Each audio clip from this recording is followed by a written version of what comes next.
आता आपण आर्द्रता व ढग या पाठाच्या पुढच्या विभागामध्ये प्रवेश करतोय.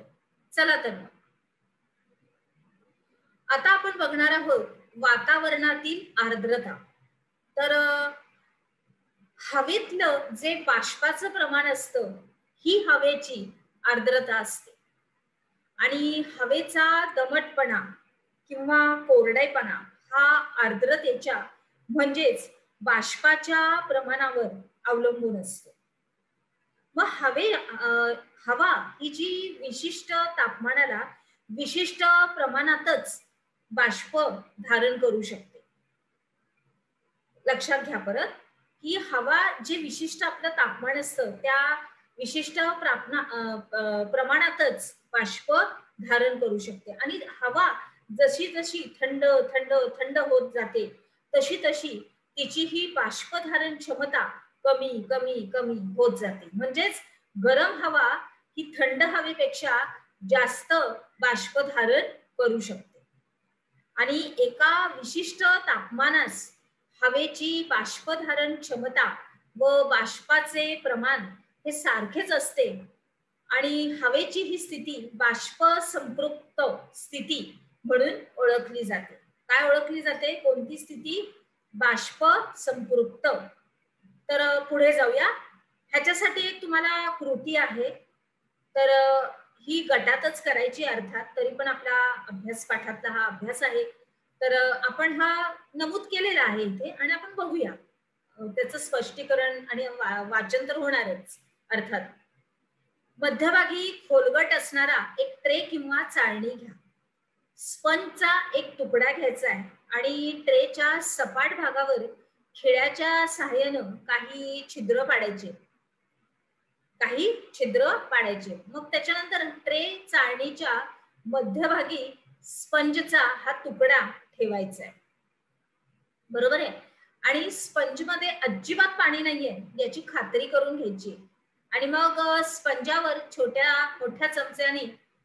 मोठ्या चमच्याने पाणी ओतायचंय आणि मग आपल्या किती चमचे पाणी ओतलं ह्याची आपण नोंद ठेवायची. काय करायची? आपण किती चमचे पाणी ओतलं ह्याची नोंद ठेवायची. पुढे स्पंज संपूर्ण ओला होईपर्यंत चमच्याने पाणी ओता. मग त्यानंतरही पुढे पाणी ओतत राहिल्यानंतर काय होतं ते आता बघून निरीक्षण करून त्याची पुढे काही दिलेली प्रश्न आहेत त्यांची उत्तरं तुम्हाला लिहायची आहेत. तर सुरुवातीला स्पंजवर ओतलेल्या पाण्याचं काय झालं? स्पंजवर पाणी ओतताना तुम्ही कोणता अंदाज केला होता आणि ओल्या स्पंजवर आणखीन पाणी ओतल्यावर काय झालं आणि यातून कोणता निष्कर्ष काढा? चला पुढे जाऊया.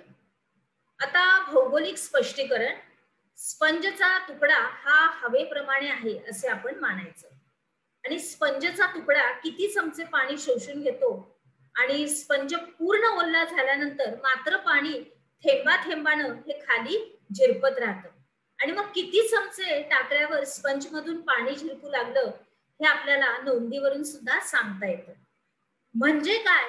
तर स्पंजची जी पाणी धारण करण्याची क्षमता जेव्हा पूर्ण होते तेव्हा तो संपृक्त बनतो. काय बनतो? संपृक्त बनतो. आणि मग याचप्रमाणे वातावरणातील हवेमध्ये असणारे बाष्प हे हवेच्या बाष्पधारण क्षमतेपेक्षा अतिरिक्त झाल्यास पावसाच्या किंवा हिमाच्या स्वरूपात त्या पृथ्वीवर पृष्ठभागावर येतात. पृथ्वीच्या बरोबर म्हणजे पाऊस किंवा बर्फ पडतो. आलं लक्षात? पुढे जाऊया. आता हवेची बाष्पधारण क्षमता ही हवेच्या तापमानावर अवलंबून असते. कशावर? हवेच्या तापमानावर. तर हवेचं तापमान हे जितकी जास्त तितकं बाष्पधारण क्षमता ही अधिक असते आणि वातावरणात जसं जसं आपण वरती जातो, जसं डोंगरावर आपण सपोज चढून गेलो वरती, तर वरती गेल्यानंतर हवा हळूहळू थंड व्हायला लागतं. हे आपण यापूर्वी शिकलेलो आहोत. आता याच नियमानुसार हवा जशी जशी उंच जाईल तशी तशी तिचं हवेची बाष्पधारण क्षमता ही कमी कमी कमी होत जाते. आलं लक्षात? आता हे नेहमी लक्षात ठेवा. अशी छोटीशी फीत आहे. आर्द्रतेचे मापन हे सामान्यपणे ग्रॅम प्रति घनमीटर अशा एककात केलं जातं आणि कोणत्याही तापमानाला हवेतील आर्द्रतेचे प्रमाण हे 0 ग्रॅम मिलीमीटर असल्यास ती हवा कोरडी असते आणि तर 30 अंश सेल्सिअस तापमानास हवेतील बाष्प 30 ते 37 ग्रॅम असल्यास हवा बाष्प संपृक्त अशी असते. चला तर पुढे जाऊया. आता आपण काय शिकलो? हवेची आर्द्रता काय असते? गरम हवा थंड हवेपेक्षा जास्त बाष्प धारण करू शकते हे स्पष्ट करा. आणि हवेची बाष्प संपृक्त स्थिती ही कोणती? चला तर आता आपण आपल्या पुढच्या विभागात प्रवेश करूया.